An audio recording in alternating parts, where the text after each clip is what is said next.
Now we're going to look at the urinary bladder meridian. The urinary bladder meridian has the most points of any meridian on the body. The urinary bladder meridian covers the back of the body and the whole posterior surface of the body, but it does begin on the front of the body. So the urinary bladder meridian begins just medial to the medial canthus of the eye, and it travels up through the medial corner of the eyebrow, over the top of the head, and then it picks up here. We'll pick it up on our model on the back of the head. So the urinary bladder meridian began at the eye, comes over the top of the head, it comes through the neck like this, and then it splits into two sets of pathways. So the urinary bladder meridian runs down both sides of the spine.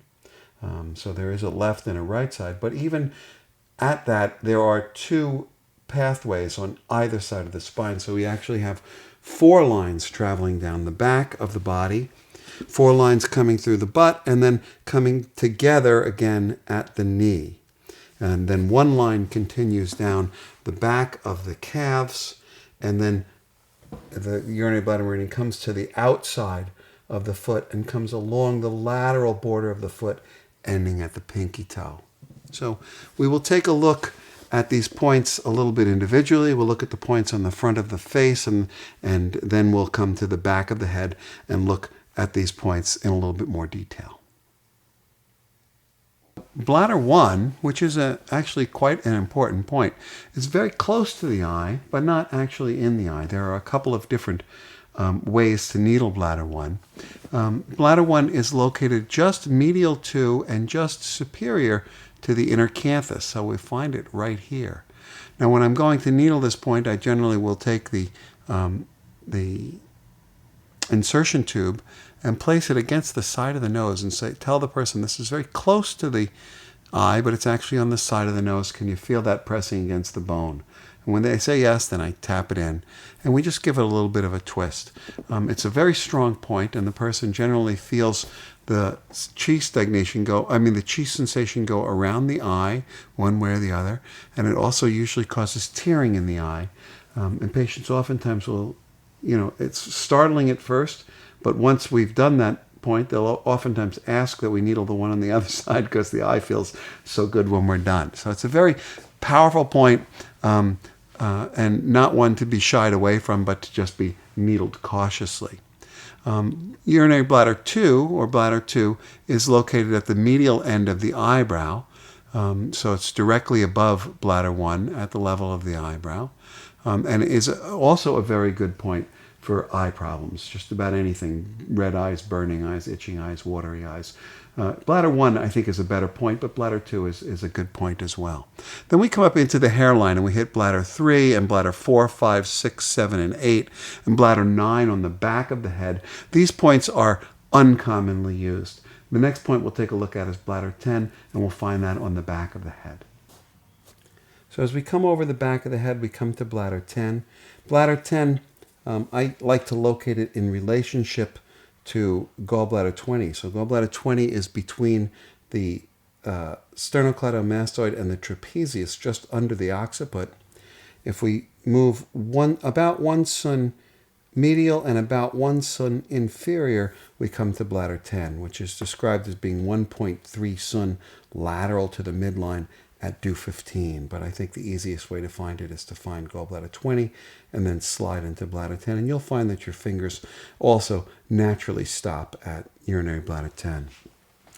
Then the bladder meridian travels down and hits urinary bladder 11, which is 1.5 cun lateral to the T1, T2 space. So under T1, the space under T1, we find that interspinous space, and we move 1.5 cun lateral to either side.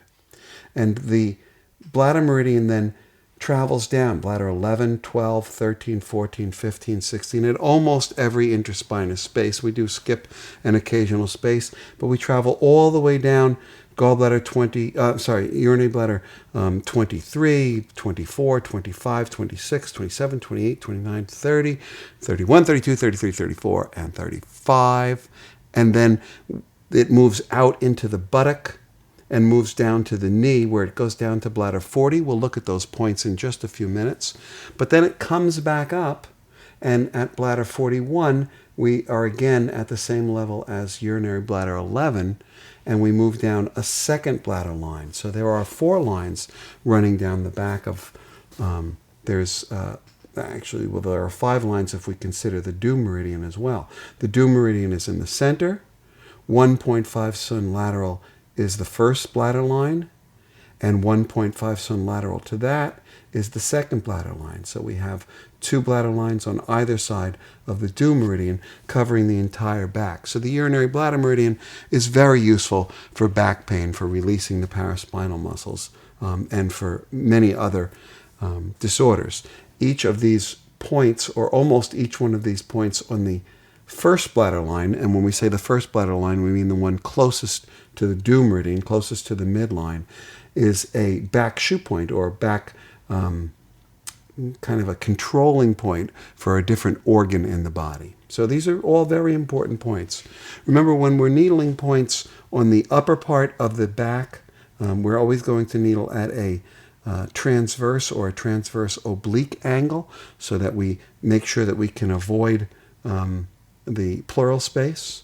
And when we get below the ribs, then we can begin to needle at a more perpendicular angle. And so let's needle a few of these points. Bladder 10 is needled perpendicular to the skin at a depth of about 1/2 to 3/4 of a sun. We'll take bladder 13, which is at the level of the third thoracic vertebrae. So the T3, T4 space, 1 sun lateral.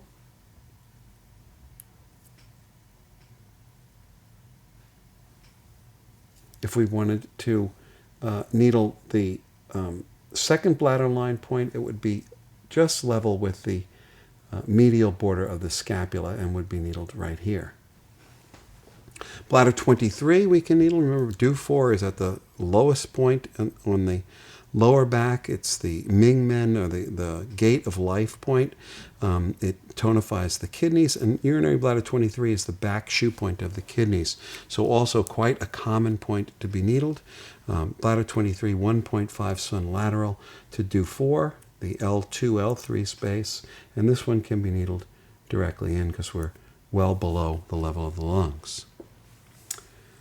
These next points that we might consider needling, the Ba Liao, urinary bladder 32, 33, 34, are in the 31, 32, 33, and 34 are in the holes of the sacrum, and 35 is on the sides of the coccyx. So let's take a look at the points down on the legs now. So as we continue with these points, from urinary bladder 35 is on either side of the coccyx. Urinary bladder 36 is at the bottom of the gluteal fold, right in the center of the gluteal fold. 37, 38, and 39 as we come down the back of the leg. The next important point is urinary bladder 40. Urinary bladder 40 is a particularly useful point. It's good for knee pain, but it's also good for low back pain. It's one of the controlling points for the low back. It's located between the 2 big tendons in the back of the knee, right pretty much in the center of the knee. The needle insertion is straight in. You can needle easily 1 inch, perhaps 1.5 inches into this point. The suggested needle reaction that you should elicit from your patient, especially if you're treating for low back pain, is for the patient to feel the chi sensation, to feel the sensation of the needle going down the leg, at least into the lower calf. To the ankle is preferable, and certainly if they can feel it all the way to kidney 1 in the bottom of the toe or the bottom of the foot, that's the best scenario. So here's bladder 40 and bladder 57. So the 2 of the main points that we want to consider on the back of the leg here are bladder 40 in the middle of the popliteal crease, bladder 57, which is in between the 2 heads of the gastrocnemius muscle. So we can, again, easily find this point. You can almost see how these 2 heads kind of come together right here. Your finger slides right into that point. And again, the needling direction is perpendicular. And, you can easily, again, go an inch to an inch and a half in almost anyone's calf here. Bladder 40 is particularly good for low back pain. Bladder 57 is very good for pain in the calf, especially people who get cramps in the calves. But also, it's good for upper and mid back pain as well. And then we'll come down bladder 57, 58, 59. Bladder 60 is between the Achilles tendon and the lateral malleolus. Just opposite this point between the medial malleolus and the Achilles tendon is kidney 3. And this is bladder 60. Bladder 60 is also a very good point for back pain, especially low back pain. Bladder 62 is a very important point, probably one of our 3-star points. Bladder 62 is a master point of the 8 extraordinary meridians, so it's quite commonly used. It's also one of the points that opens up the posterior zone. So whenever there's any kind of pain or discomfort on the back of the body, urinary bladder 62 is a useful point. So urinary bladder 62 is located just one cun below the lateral malleolus. And then bladder 63, 64, 65, 66 all continue along the outer edge of the foot and ending with bladder 67, which is at the corner of the nail once again. And this is at the lateral corner of the nail on the pinky toe.